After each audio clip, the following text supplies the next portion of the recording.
একদিন ঝুমকো শিয়ালিনী রান্নাঘরে কিছু কাজ করতে যায়, আর হঠাৎই রান্নাঘরে আগুন লেগে যায়। আর তখন গাভীটি দেখে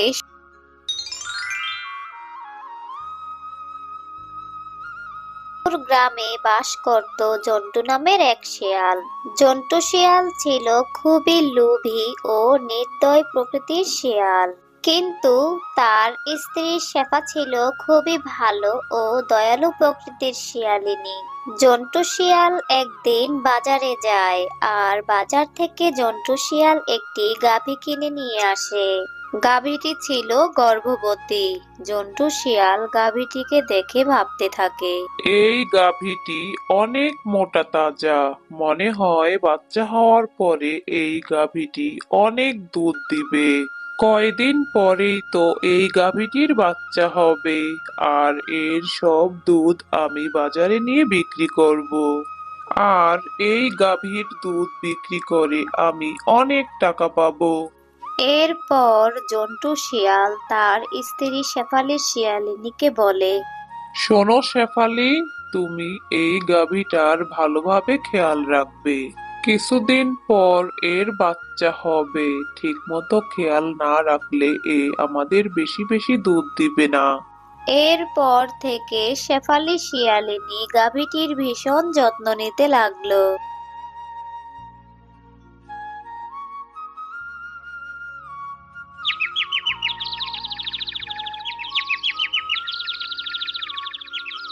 আর কিছুদিন পর গাভীটির একটি বাচ্চা হয়। গাভীটির বাচ্চাটিকে দেখে জন্টু শিয়াল ও শেফালি শিয়ালিনী ভীষণ খুশি হয়। জন্টু শিয়াল গাভীটি যে দুধ দিত, জন্টু শিয়াল সব দুধ বাজারে নিয়ে বিক্রি করত। জন্টু শিয়াল গাভীর বাচ্চাটিকে একটুও দুধ খেতে দিত না।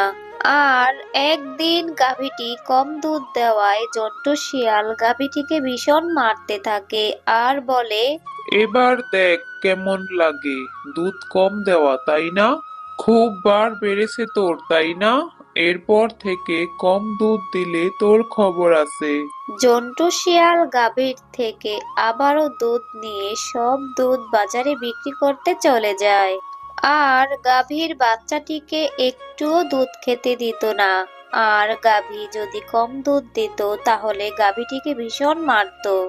আর গাভীর দুধ বাড়ার জন্য গাভীকে প্রতিদিন অনেকগুলি করে ইনজেকশন দিত।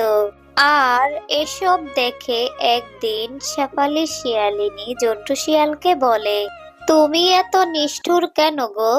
তুমি গাভীর সব দুধ বাজারে নিয়ে বিক্রি করো, আর এই গাভীর বাচ্চাটিকে তুমি একটুও দুধ খেতে দাও না। এই বাচ্চাটি দুধ খেতে না পারলে যে মারা যাবে। গাভীর উপর এত নির্যাতন করলে ও তো দুধ কম দিবেই। তোমার খুব বার বেড়েছে তাই না? খুব বড় বড় কথা বলতে শিখে গেছো। আমি কি করব না করব সেটা কি তুমি বলে দিবে? তুমি বেশি দরদ দেখালে আমি তোমার খাবারও বন্ধ করে দিব। জন্টু শিয়ালের কথায় শেফালি শিয়ালিনী অনেক কষ্ট পায়, কিন্তু শেফালি শিয়ালিনী জন্টু শিয়ালকে কিছুই বলতে পারে না। শেফালি শিয়ালিনী ঠিকমতো গাভীটির যত্ন নিতে থাকে। গাভীকে বেশি বেশি খাবার দেওয়ায় একদিন জন্টু শিয়াল শেফালি শিয়ালিনীকে বলে, এই শেফালি, খাবার কি তোমার বাবার বাড়ি থেকে আসে? সব খাবার গরুকে খাওয়ালে হবে? খাবার কিনতে কি টাকা লাগে না? আর কোনোদিন যদি দেখি আমি তুমি গাভীকে এত এত খাবার দাও, তাহলে তোমার দেখবে আমি কি করি। তারপর থেকে শেফালি শিয়ালিনী গাভীকে আর আগের মতো বেশি বেশি খাবার দিত না। আর একদিন গাভীর বাচ্চাটি খাবার খেতে না পেরে মারা যায়। আর এসব দেখে শেফালি শিয়ালিনী ও গাভীটি ভীষণ কষ্ট পায়।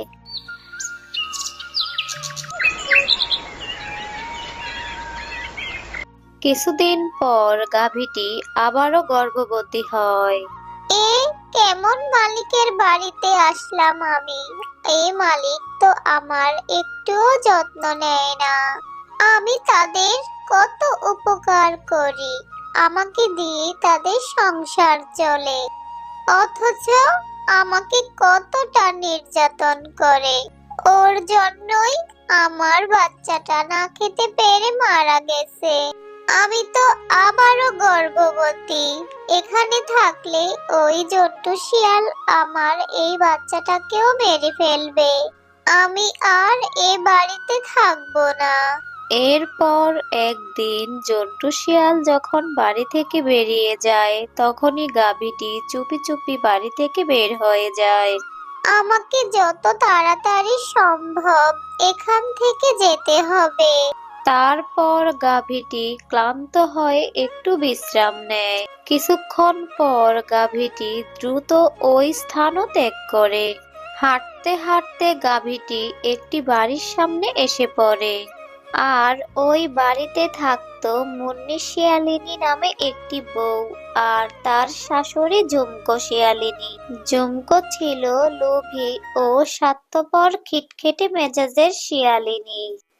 আর অপরদিকে মুন্নি শিয়ালিনী ছিল খুবই নরম ও শান্ত প্রকৃতির শিয়ালিনী।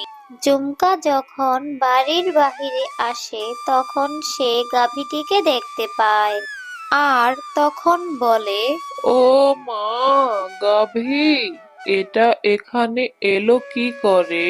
মনে হয় পথ ভুলে এখানে চলে এসেছে। ভালোই হয়েছে। আর তখনই সেখানে মুন্নি শিয়ালিনী চলে আসে। গাভী, এটা কার গাভী মা? আপনার ছেলে বুঝি এনেছে? কই, আমাকে তো একবারও বললো না যে গাভী কিনে এনেছে। না বৌমা, এটা তো আমাদের গাভী না, এটা অন্য কারো গাভী।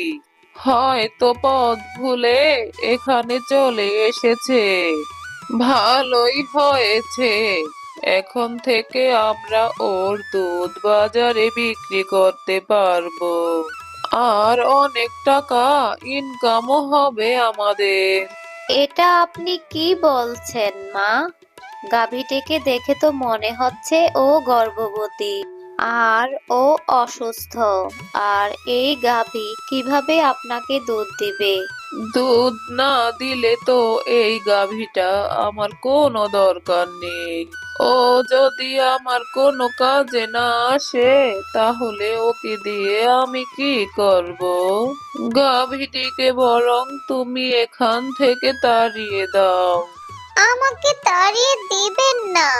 কয়দিন পরেই আমার সন্তান হবে, তখন আমি আপনাদের দুধ দেব।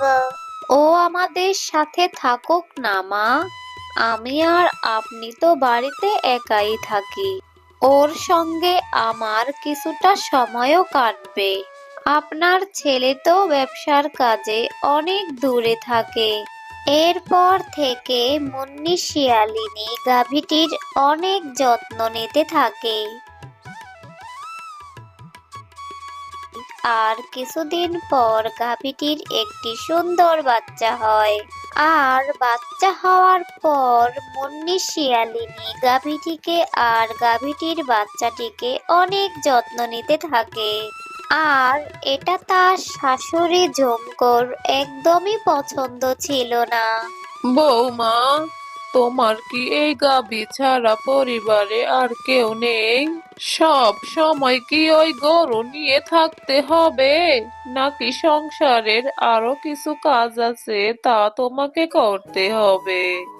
এভাবে প্রায় প্রতিদিনই ঝুমকো শিয়ালিনী মুন্নি শিয়ালিনীকে কথা শোনাতো। একদিন ঝুমকো শিয়ালিনী রান্নাঘরে কিছু কাজ করতে যায়। আর হঠাৎই রান্নাঘরে আগুন লেগে যায়। আর তখন গাভীটি দেখে সবাইকে ডেকে আনে। আর সবাই এসে ঝুমকো শিয়ালিনীকে আগুন থেকে বাঁচায়। ঝুমকো শিয়ালিনী তখন তার নিজের ভুল বুঝতে পারে। আর ঝুমকো শিয়ালিনী গাভীকে বলে, তুই আমাকে ক্ষমা করে দিস গাভী। আমি তোর উপর অনেক অত্যাচার করেছি, তোকে মেরেছি, সব সময় তোর সাথে খারাপ ব্যবহার করেছি, আর সেই তুই আজ আমার প্রাণ বাঁচালি। আমি আমার ভুল বুঝতে পেরেছি রে। এরপর ঝুমকো শিয়ালিনী তার বৌমা মুন্নি শিয়ালিনীর কাছেও ক্ষমা চেয়ে নেয়। বৌমা, তুমি আমাকে ক্ষমা করে দিও। শাশুড়িরা তো মায়ের মতোই হয়, কিন্তু আমি সব সময় তোমার সাথে খারাপ ব্যবহার করেছি। এসব আপনি কি বলছেন মা? আমি কখনোই আপনার উপর রাগ করিনি। আর আপনি তো আমার মাই। আমি কি আমার মায়ের উপর রাগ করতে পারি?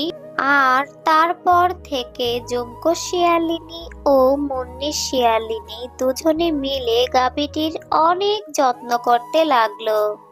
আর তারপর থেকে গাভীর বাচ্চা ও জুমকো শিয়ালিনী মুন্নি শিয়ালিনী সবাই মিলে সুখে শান্তিতে বসবাস করতে থাকে। দুষ্ট তান্ত্রিক, তুই যাই করিস না কেন, আমি তোকে আমার জাদুর কাঠি কখনোই দিব না। শেফা শিয়ালিনী পরীটাকে বাঁচানোর জন্য দুষ্ট তান্ত্রিককে লাথি মেরে আগুনে ফেলে দেয়। আমার সারা শরীর জ্বলে গেল। কে কোথায় আছো, আমাকে বাঁচাও। আ এই নাও জাদুর ডালিম বাড়ি। এখন থেকে তোমাদের আর কোনো অভাব থাকবে না। এই জাদুর ডালিম বাড়িতে তোমরা তোমাদের প্রয়োজনীয় সব জিনিস পেয়ে যাবে। মা, বাইরে তো আজ অনেক বৃষ্টি হচ্ছে। হ্যাঁ রে মা মিনা, বৃষ্টি দেখে তো মনে হচ্ছে এবার অনেক বন্যা হবে। কি বলছো মা? বন্যা হবে? মা, আমার না ভীষণ ভয় করছে। মা, দেখো বাহিরে কিভাবে বিদ্যুৎ চমকাচ্ছে। মা, বন্যা হলে আমাদের ভাসিয়ে নিয়ে যাবে না তো? তুই ভয় পাস না মা মিনা, আল্লাহ যা করে মঙ্গলের জন্যই করে। আমি তো তোর সাথেই আছি, আমাদের কিছুই হবে না। অনেক রাত হয়েছে, চল মা, খাবার খেয়ে আমরা ঘুমিয়ে পড়ি। এ কথা বলে তারা মা ও মেয়ে রাতে ঘুমিয়ে পড়ে। মা, মা, ওঠো ওঠো। মা, দেখো আমাদের ঘরে কত পানি হয়েছে। হায় আল্লাহ, তাই তো দেখছি। এবার এবার কি হবে? এই ছোট্ট মেয়েটাকে নিয়ে কোথায় যাব? মিনা, তুই এখানেই বস, আমি বাইরে গিয়ে দেখে আসি। এ কথা বলে মিনার মা বাহিরে চলে যায় বন্যার পরিস্থিতি দেখার জন্য। এ কি, বাহিরে তো দেখি অনেক পানি। বন্যা হয়েছে তো হয়েছে, মাঠ ঘাট সব ডুবিয়ে দিয়েছে। মা মিনা, এই বন্যায় অনেক পানি হয়েছে। বন্যার পানিতে পুরো গ্রাম তলিয়ে গিয়েছে। সে কি মা, তাহলে আমাদের কি হবে? পানি এভাবে বাড়লে সেই পানিতে তো আমরা ডুবে যাব মা। মা মিনা, যেভাবে পানি বাড়ছে আমাদের ঘরে থাকা ঠিক হবে না রে মা। চল মিনা, আমরা বাহিরে ঘরের চালে আশ্রয় নেই। এ কথা বলে মা ও মেয়ে ঘরের চালে আশ্রয় নেয়। মা, আমরা থাকার জন্য তো একটা আশ্রয় পেলাম, কিন্তু মা, আমরা এখন খাবো কি? আমার খুব খিদে পেয়েছে মা। মারে, এখন তো আমাদের কাছে খাওয়ার মতো কিছু নেই, তবে কিছু শুকনো মুড়ি আছে। তুই এখন কষ্ট করে এগুলি খেয়ে নে মা। ঠিক আছে মা, চলো তুমি আর আমি মিলে মুড়ি খাই। না রে মা, আমি এখন খাবো না, তুই খেয়ে নে। আমার এখন খিদে পাইনি, আমি পরে খেয়ে নিব। না মা, আমি জানি তুমি কাল রাতেও কিছু খাওনি। তুমি যদি না খাও তাহলে আমিও খাবো না। মা মিনা, আমাদের কাছে যে অল্প কিছু মুড়ি আছে, যাবৎ নৌকায় ভাসছি, এখনো তো কোনো নিরাপদ জায়গার সন্ধান পেলাম না। আর এইদিকে আমার খিদের জ্বালায় পেট জ্বলে যাচ্ছে। তুমি কিছু একটা করো মা।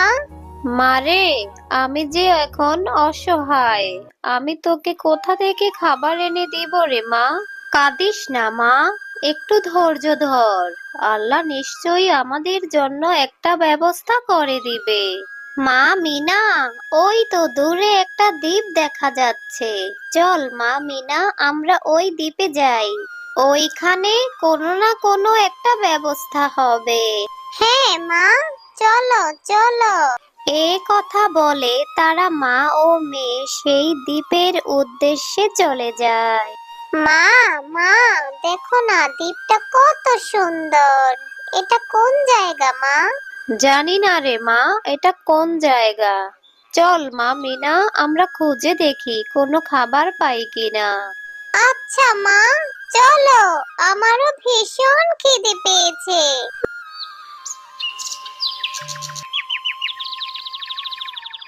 মা, মা, কোনোই তো খাবার খুঁজে পেলাম না। আমার যে ভীষণ কষ্ট হচ্ছে মা। আর একটু কষ্ট কর মা, আল্লাহ একটা ব্যবস্থা করে দিবে। দুষ্ট তান্ত্রিক, তুই যাই করিস না কেন, আমি তোকে আমার জাদুর কাঠি কখনোই দিব না।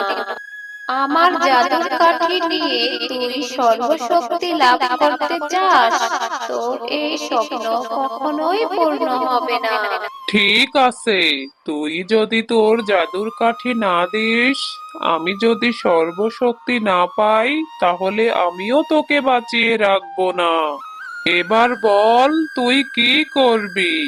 তুই যা করার করে নে, আমি তোকে আমার জাদুর কাঠি কখনোই দিব না। তোকে তোর উদ্দেশ্যে কখনোই সফল হতে দিব না।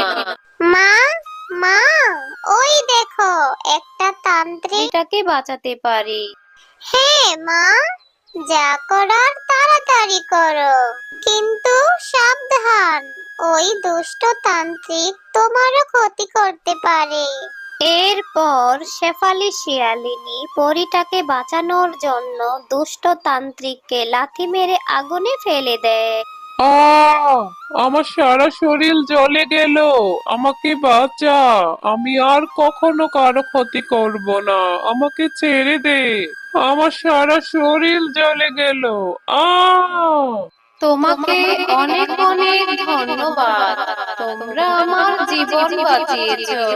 তোমরা যদি আজ আমাকে না বাঁচাতে তাহলে অনেক বড় অঘটন ঘটে যেত। কিন্তু তোমরা এই নির্জন দ্বীপে কেন এসেছো? তারপর শেফালি শিয়ালিনী তাদের সাথে ঘটে যাওয়া সমস্ত ঘটনা পরীকে খুলে বলে।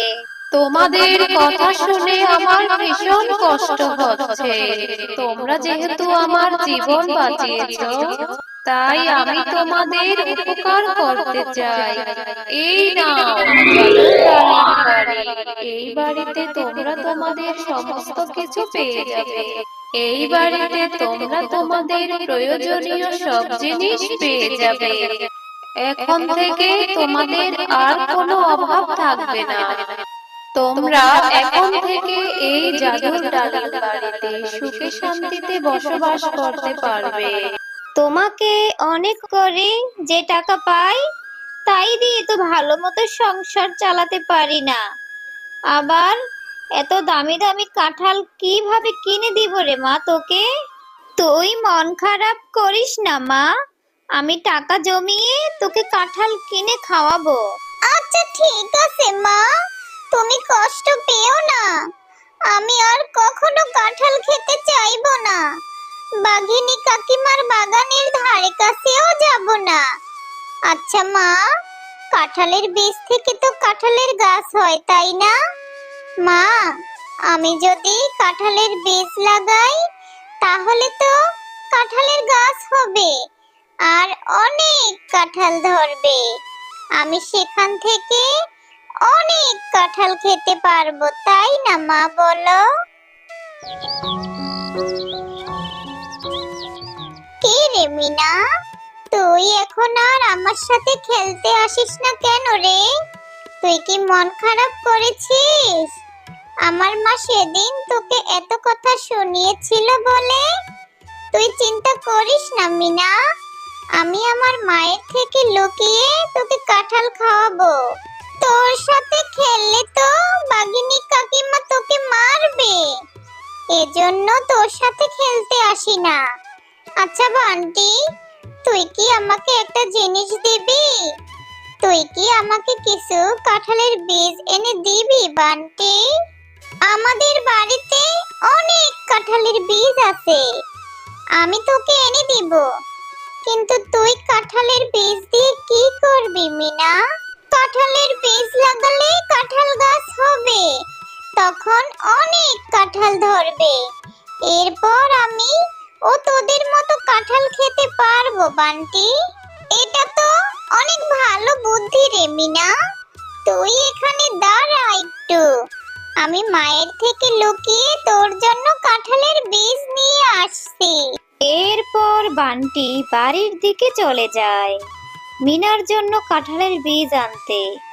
বেশ কিছুক্ষণ পর বান্টি মিনার জন্য কাঁঠালের বীজ নিয়ে চলে আসে।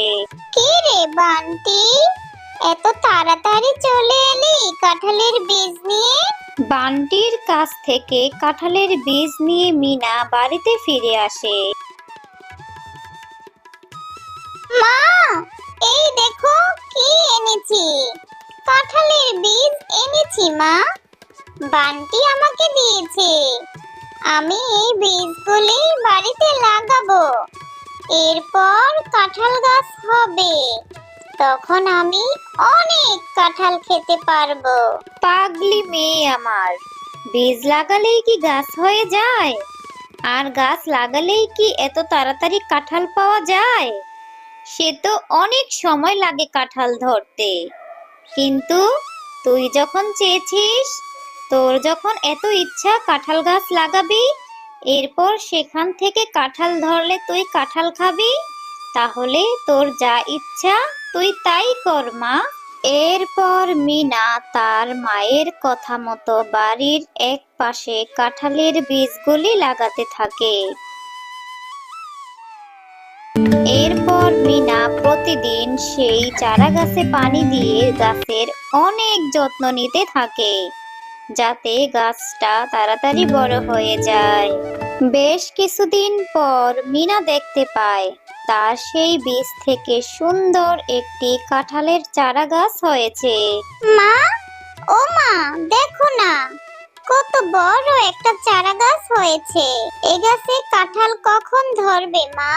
মা, আমি গাছে প্রতিদিন পানি দিই, অনেক যত্ন করি। কাঁঠাল গাছে কবে কাঁঠাল ধরবে? কাঁঠাল গাছে কাঁঠাল হলে অনেক মজা হবে, আমি প্রতিদিন কাঁঠাল খেতে পারবো, তাই না মা? এভাবে কাঁঠাল গাছের যত্ন নিতে নিতে এক সময় মিনার কাঁঠাল গাছে অনেকগুলি কাঁঠাল হয়, আর মিনা অনেক আনন্দে থাকে। সে খুশিতে আত্মহারা হয়ে নাচতে থাকে। আরে পাগলি মেয়ে, নাচবি নাচবি, আগে চল কিছু কাঁঠাল পারি, তারপর কাঁঠাল খাবি, আর কিছু কাঁঠাল বিক্রিও করা যাবে। মিনা, তুমি অনেক ভালো একটা মেয়ে। তুমি আমাদের অনেক যত্ন করেছো। এই গাছটার এত যত্ন করেছো যে আমরা অনেকটাই পরিপুষ্ট হয়েছি। এ গাছের কাঁঠাল তুমি যত ইচ্ছা তত খেতে পারবে। এই গাছের কাঁঠাল কখনোই শেষ হবে না। মা, দেখো না, আমাদের গাছের কাঁঠাল তো কথাও বলতে পারে। আমাদের গাছের কাঁঠাল কত সুন্দর, দেখো না কথা বলছে, আবার বলছে এ গাছের কাঁঠাল নাকি কখনোই শেষ হবে না। হ্যাঁ তাই তো, এটা তো অবাক করার কথা। কাঁঠাল আবার কথা বলতে পারে, তা তো ভালোই। আমরা এ গাছের কাঁঠাল সারা বছর খেতে ও বিক্রি করতে পারবো।